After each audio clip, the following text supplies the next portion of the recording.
today. I was trying to set this up using a different system, but it took some time, and I'm back to the original system. Today, I'm going to talk about something really interesting uh, around 5 ways to use customer experience for growing sales. If you are a CX professional, if you're a customer success professional, if you're an entrepreneur, a business leader who is focused on increasing your customer engagement, increasing your customer opportunities with your customers, including the revenue, the sales and profitability, and sometimes have this challenge of bridging this connection between customer experience and sales, then this video is for you. Often, customer experience, there is no doubt everybody believes that customer experience is a way to go. But after working with hundreds of leaders, I understand sometimes there's a dilemma that CX needs more investment and may take longer and indirect route to growing sales. And sometimes there's a belief also that these two are different end of the spectrum. While you invest more money in improving customer experience, it may not always lead to immediate revenue and sales. And in the world of business, where there's always a sense of urgency, especially when in the target driven sales world, you cannot wait for anything that takes much longer. So, in this video, I am going to talk about simple but effective strategies to focus on customer experience and at the same time grow your sales. If you're listening, if you're watching this, and if you've ever felt this question, show me the money, show me how CX can improve sales, then I have got certain strategies for you. So, what really is a customer experience? Let's get started by talking about what really is a customer experience. A customer experience is just the perception of your customer at different brand touch points, how they feel about your services, and how they admire or relish or maybe admonish, which means they do not like your services. In either case, you are leaving a residue which has the opportunity to turn it into a better brand perception and increased revenue opportunity. So, how do you do that? How do you connect? So, let me share with you certain statistics. The customer centric companies are 60% more profitable than companies that don't focus on customer. This is based on certain research. Some more statistics for you. Companies that provide emotional connection with customers outperform the sales growth of their competitors by 85%. So there is a definite uh, opportunity when you emotionally engage with customer. And you can think about yourself as a consumer. When you are emotionally engaged, when you feel better, when you feel connected with the service provider, when they take care of you, then you're likely to buy more in different consumer products. Similarly, any company which serves their customer with better emotional engagement has a possibility of getting return revenues. And this statistic says you can outperform your competitors by 85%.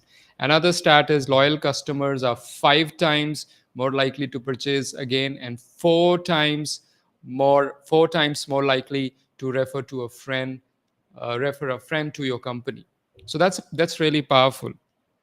And on the foundation of these statistics, these research statistics, there is a clear evidence that customer experience leads to increased revenue, increased sales, and customer advocacy, which is reference to other customers. Now, with these statistics, let's also look at now certain simple strategy, selling with CX. So I want to talk about this concept called as WIIFC. This is a simple acronym, and actually I heard for the first time from HubSpot, which is a super customer centric company and do very well in their products and services. Now they talk about this concept called as WIIFC, which means what? what's in it for customer. So everything that they do, they wear this hat of what's in it for the customer. So when you're actually selling, many a times I've seen lots of sales people, so called, very very good at their work, and they know how to sell. They also are very articulate, they're very convincing, they do their homework, a lot of effort is there, but sometimes they are too attached to their own product or service, and in the process sometimes they miss out on bringing the customer perspective. Actually, I learned that the job of a salesperson is not to sell but to learn about the customer and see how their product and service can help them move from where they are to where they want to be, right? So that's from on that premise. WIFIIFC is a beautiful framework to always think for the customer. And when you start to think, you start to think in terms of more improving customer experience, and always put your product or service. Don't get attached to your product or service by thinking I have to push this, but by thinking how can what's in it for my customer with the product and service that I'm offering. So that's WIIFC. I would maybe I can even put it in the chat box. WIIFC, right? And by the way, this what I'm sharing with you is also going live on YouTube. So if you're watching this, or if you watch it later, feel free to subscribe to my YouTube channel, where these videos will be available even later for you to refer if you want.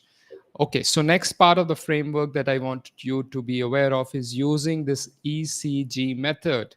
Yeah, there are a lot of acronyms that I'm using today, I'm going to use today. The ECG stand for empathy, curiosity, and generosity. Interesting. Empathy is the ability to put yourself in your customer's shoes. Very similar to what I just said, WIFC, but it goes a little bit further. Empathy really is, being more sensitive. It's not the same as sympathy. It's being more sensitive to your customers ecosystem, to their world, to what they are going through. If they take a decision, why would they take a decision in favor of your product and service if you're trying to sell something? And what would change in their life? What would be their driver and motivation? And what could be their challenge? What are their pain points? Of course, as salespeople, you have a good repository of these checklists, but sometimes they are very process driven. Empathy is actually keeping away that checklist and connecting it from the heart. Really being more loving. Really, I'm using that word consciously, and I'm seeing a lot of new research is pointing when you have this empathy and love for your customer, your ability to build connection with them goes at the next level. And that brings me to the next point after empathy in ECG is C for connection. So strive for connection, and the selling is going to be an outcome of that. Now that might look difficult, and I've seen for some people it doesn't come easy because they're very process oriented, they're very logical people, and they think, if I do this, this will happen, if I do this, this will happen. Be prepared for surprises, because you also have to become yourself vulnerable and be ready to even face rejection. But in the process you will build connection. Sometimes a rejection can lead to connection. What I mean is that if your product or service does not get accepted upfront, you're still creating an experience which is more positive for your customer, and you walk out saying, I don't think that this is for you. So he c g equals empathy, connection, I'm just typing it in the chat box, and generosity. So if you really look at it, if the connection has that basis of service, and that brings me to the third element of ECG, which is generosity. If you're able to serve, I learned by an expert sales professional who actually demonstrated live in a room full of audience, and he made a big sale in 30 minutes, and it was magical to see him perform, and the way he established connection uh, through a deep understanding of the personas that were sitting in the room. And of course he used certain other sales approach of eliciting what's the pain point, but at the same time being generous. Connection comes through generosity, which means you're generous in offering help, in offering service. And that's not just one time, just before the sale. In fact, that's even good for increasing the lifetime value. Someone may say you're not in the business of making friends in selling, but at the same time, when you give, you know, you give more, the natural law is that you get more. So when you are generous in your approach of helping people with your services, they may experience something that they have never experienced from others, and that clearly differentiate you at a different level. Now the kind of sales that I'm talking about is on the foundation of focusing on customer and framework like ECG. Let me share with you this system. Now once you have this, you need a system to and for that, again, I'm going to give you a simple framework. If you could systemize your delivery, whether you are e-commerce, whether you are product sales, you need to have this and be aware that the ecosystem in which we are operating has changed. Forrester calls it as the age of customer, and we also are in the age of digitization. So this framework is called as 3E and 2F, right? So let me again, lots of frameworks coming today. 3E and 2F, which means making it easy for your customer to work with you, to know about your product, to know about your service, and making it effortless, which is the same thing, easy, and making it efficient, which means you also need to be aware what are the choices they are looking at. Give them more choices, making it easy, efficient, and enjoyable. The whole process creates a positive energy for them. Sometimes we have seen when products are being sold, commitments are made by salespeople and they're not fulfilled. Even the smallest of the commitment not fulfilled can actually create a deficit in the customer's mind. So it's actually good to under promise and over deliver. So 3E stand for easy, efficient, and enjoyable, and the 2F stand for frictionless and fast. In fact, I learned from one of my mentors that speed equals money. So if you're able to offer something way faster, you want your Kindle book to be delivered within few seconds. You want your cab to be at your doorstep within few minutes. You want your grocery to be delivered within 15 minutes, right? So this is the age of also speed. So if you are competing in the market, and if you can really make it fast, that will set you apart. You can create this, use this 3E2F framework to create a differentiated selling experience for your customer. Now moving on, I just want to share with you, how do you inspire after this? How do you inspire advocacy still? One of the most powerful ways to get sale is to get it by word of mouth, by you and your service being referred by a customer to someone else. And that's most powerful short way to get business. But how do you reach there? You are doing this framework of WIFC, what's in it for the customer, ECG, empathy, connection, and generosity, and delivering with 3E2F, which is easy, efficient, enjoyable, and frictionless and fast. Now, if you're able to follow all this, then you will be able to, of course, gain customer advocacy. And I would say, how do you leverage that? Um, Let me share an example with you of Ritz Carlton. Once at Ritz Carlton hotel in Bali, a family arrived with a small kid who had extreme allergies. Therefore, they carried special milk and of a certain brand and with them. And it so happened, even though they carried the milk with them during their travel, the milk got bad because of the temperature variations and weather. So they requested the hotel to get them the same brand, and it was not available. The someone who was serving them scouted the entire island of Bali to find that product, but it wasn't available. Finally, he realized that there is one store in Singapore that serves that particular product. So he asked his aunt, that guy, asked his auntie to travel from Singapore to Bali carrying that particular brand of milk and ensured that the kid gets it. So these are some of the, of course, experience. And a good percentage of Ritz Carlton customers are brand loyalist. The fact that I am sharing that story, they might have shared the same story so many times, so they become advocates, and you get so much of lifetime value as well as sales through reference.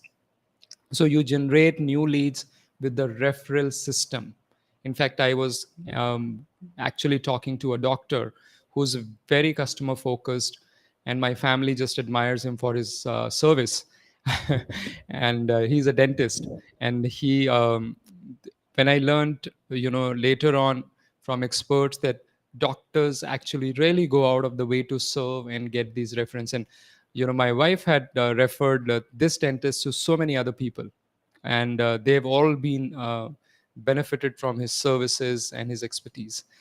So you have this referral system in place, which is natural. If you, as someone, as a customer, is enjoying the experience, they will refer it, and that's a very, very powerful way. Then you can collect customer reviews as part of inspiring advocacy, and you maintain the relationship with these customers. So the way I have seen this dentist working is he would really have a very systematic approach, edge above the others in terms of really reaching out to the customer at the time of appointment, reminding them a day before that your appointment is coming.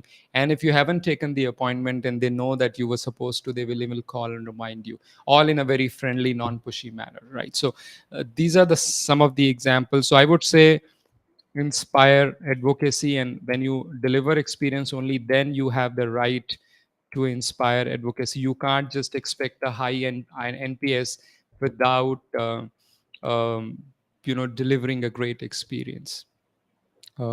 So these are the frameworks that I wanted to talk to you about.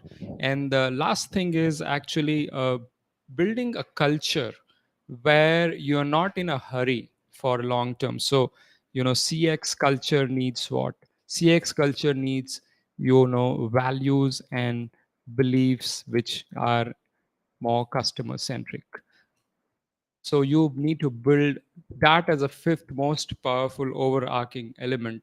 And naturally, when every employee, not just salesperson, especially the salespeople, but everybody thinks for the customer in a way where they strongly believe that service equals sales, then imagine how many internal evangelists, internal salespeople who are also service people you will create. All of them know that there's no shortcut, that for selling you have to be serving, right? So with that, I start to wrap this up. If you're watching this live or recorded, feel free to leave your comment. And I hope the so many frameworks did not overwhelm you. I just prepared a bit for this so that I could share these frameworks with you, because selling is super critical for every organization to grow, survive, and thrive. And customer experience could be a powerful enabler for that. You can watch this recording on LinkedIn. This is also going live and will stay on YouTube channel as well. Feel free to watch it on either of the channels. Thank you so much for being here. Thank you so much for staying connected. Look forward to being with you again soon. Bye bye.